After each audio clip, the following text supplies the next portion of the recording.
So ayan mga kabarya, meron na naman po tayong bagong coins na nahunt ngayong araw na ito. At gusto ko lamang pong i-share sa inyo para alam nyo po kung sakaling kayo ang makakuha nito. At ito po yung tinatawag na 5 peso coin year 2005 na all black tone. At ito po mga kabarya ay may mga nagko-collect din ng mga kolektor.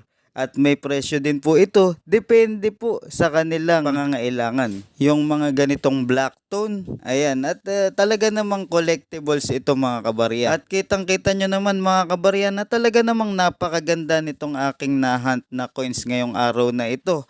Dahil kahit na black ito ay napakagandang koleksyon. At may mga pailan-ilan na kolektor na nagko-collect nito at handa po silang bilhin sa presyong gusto nila. Depende po sa kanilang pangangailangan. Maraming salamat po.